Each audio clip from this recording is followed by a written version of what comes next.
लेके पहला पहला प्यार भर के आंखों में खुमार, देखी सबकी यारी मेरा दिल जलाओ ना। चाहूंगा मैं तुझे सांझ सवेरे, परदेसियों से न अखियां मिलाना।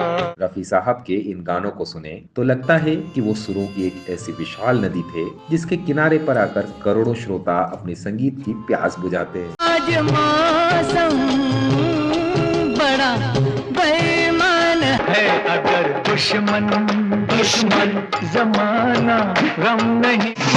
जानी जनार्दन तररम पम पम पम। अपने संगीतमय सफर में उन्होंने हर तरह के गीत गाए, सुनने वाले के जीवन से जुड़े हर जज्बात को अपनी रूहानी आवाज से रोशन कर दिया।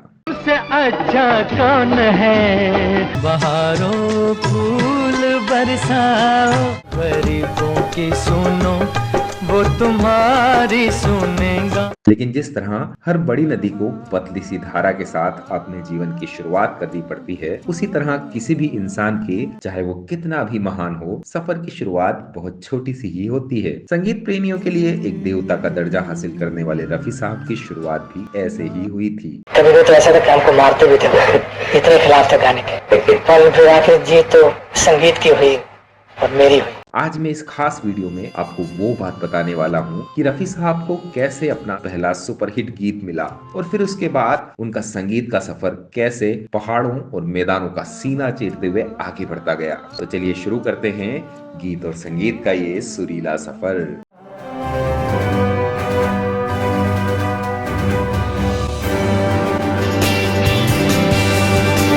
मोहम्मद रफी की आवाज का जादू किस पर नहीं चला, जिसने उन्हें सुना वो हमेशा के लिए उनका दीवाना हो गया।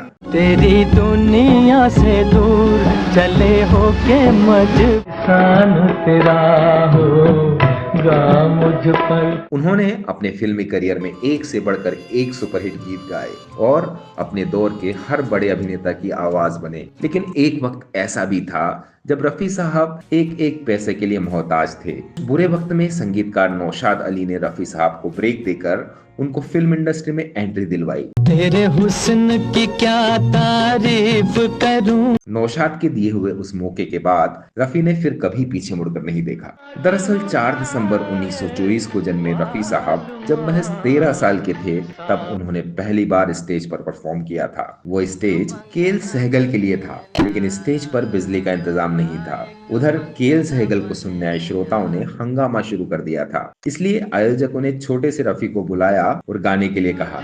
जब रफी साहब ने गाने गाना शुरू किए तो श्रोताओं के बीच एक शांति सी छा गई। सब मंत्रमुग्ध होकर उस नन्हे से गायक को सुनने लगे। गाना सुनने बैठे दर्शकों में खुद केएल सहगल भी थे। वो रफी साहब की आवाज के कायल हो गए और बोले कि देख लेना, ये लड़का एक दिन बड़ा गायक बनेगा। खुदा भी आसमां से जब जमीन पर देख। रफी साहब को बचपन में प्यार से फीको कहा जाता था। उनका संगीत का सफर गांव के फकीर को सुनकर शुरू हुआ और धीरे धीरे यही उनकी प्रेरणा बनता गया।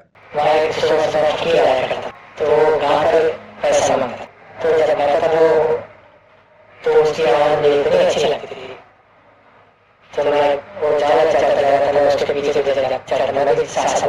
उनकी पढ़ाई में कोई रुचि नहीं थी, इसलिए उनके अब्बा ने उन्हें बड़े भाई के सैलून पर लाहौर भेज दिया।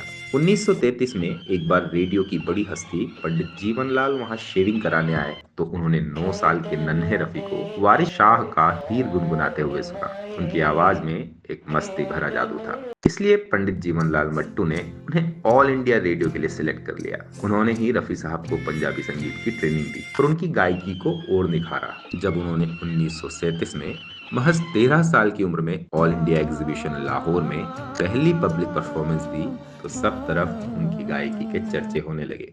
उस दौरान केएल सहगल का जलवा था। ज्यादातर सिंगर उनकी तरह नाक से और बहुत धीमे सुरों में गाते थे, जबकि रफी साहब नेचुरल तरीके से गाते थे और ऊंचे से ऊंचे सुर लगा सकते थे। इसलिए शुरू से ही रफी साहब की पहचान एक मौलिक सिंगर बनने लगी। एक दिल के टुकड़े हजार हुए, कोई यहाँ गिरा। लाहौर के उस कार्यक्रम में संगीत निर्देशक श्याम सुंदर भी मौजूद थे, जिन्होंने उनको पंजाबी फिल्म गुल बलोच में पहली बार बैकग्राउंड सिंगिंग करने का मौका दिया। रफी साहब ने गायिका जीनत बेगम के साथ ये गाना गाकर पहली बार में ही अपने फन से सबको हैरान कर दिया था।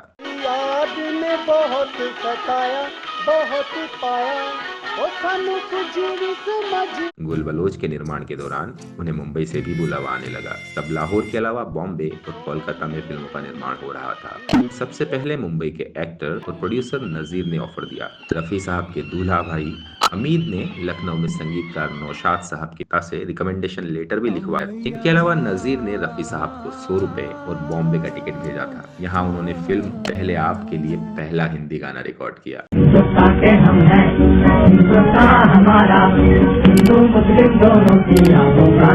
गुल बलोच और पहले आप लगभग साथ में ही रिलीज हुई थी। पहले आप में रफी साहब इस गीत में कोरस गा रहे थे। ये पेट्रियोटिज्म और यूनिटी वाला गाना था, इसलिए इस गाने में साउंड इफेक्ट्स देने के लिए सभी सिंगर्स और कोरस गाने वालों को मिलिट्री शूज पहनाए गए थे, क्योंकि तब रिकॉर्डिंग के लिए अलग अलग ब्रेक नहीं होते थे। इसलिए इसमें जूतों की आवाज से ही साउंड क्रिएट कर रिकॉर्ड किया गया। जब रिकॉर्डिंग पूरी हुई तो रफी साहब के पैरों में सख्त जूतों के कारण घाव हो गया था और उनके पैरों से खून बह रहा था, मगर रफी साहब के चेहरे पर दर्द का कोई एहसास नहीं था, बल्कि वो अपना पहला हिंदी गाना रिकॉर्ड करने से बहुत खुश दिख रहे थे। इसके बाद उन्हें अक्सर नौशाद साहब अपनी फिल्मों में कोरस गाने का मौका देने लगे। कोरस गायकों को बहुत कम फीस मिलती थी, इसलिए रफी साहब का गुजारा मुश्किल से हो पाता था। एक बार जब उन्हें कोरस के लिए स्टूडियो बुलाया गया तो उनके पास वहां जाने तक के पैसे नहीं थे। हालांकि वो किसी तरह स्टूडियो पहुंच गए, मगर उस दिन रिकॉर्डिंग नहीं हो पाई, कैंसिल हो गई। तो वो वहीं एक कोने में बैठ गए, जबकि सारे लोग जा चुके थे। जब नौशाद साहब ने उन्हें अकेले में बैठे हुए देखा तो उनसे पूछा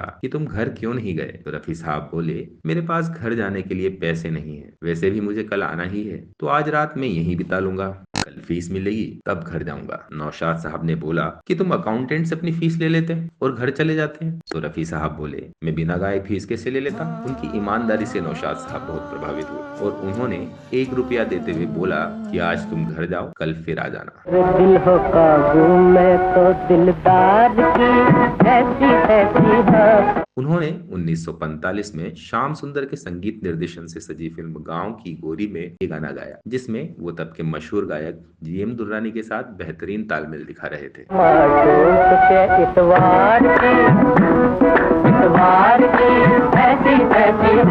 इसके बाद रफी साहब को कुछ कुछ गाने मिलते रहे, लेकिन कोई भी संगीतकार उन्हें किसी हीरो के लिए गाने नहीं दे रहा था। 1949 में दिलीप कुमार और नरगिस जी की फिल्म मेला में नौशाद साहब ने रफी जी को एक सोलो गाने का मौका दिया, लेकिन ये गाना भी हीरो दिलीप कुमार पर नहीं बल्कि एक भिखारी पर फिल्माया गया था। ये जिंदगी के मेले दुनिया में कम न होंगे।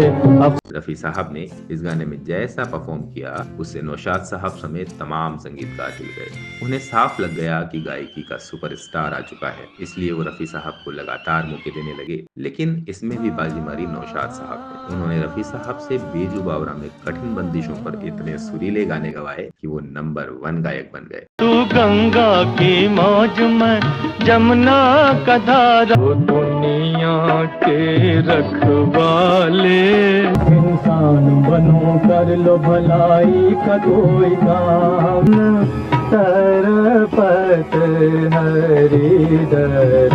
इसके बाद रफी साहब ने करीब 30 साल तक फिल्मी गायकी पर राज किया। रफी साहब ने अलग अलग भाषाओं में करीब 28,000 गाने गाए, जो उनकी गायकी के कारण कभी पुराने नहीं लगते। इस वीडियो में इतना ही दोस्तों। अगर आप रफी साहब से जुड़े ऐसे ही किस्सों के बारे में जानना चाहते हैं तो कृपया हमें जरूर लिखें। आपका बहुत बहुत धन्यवाद दोस्तों।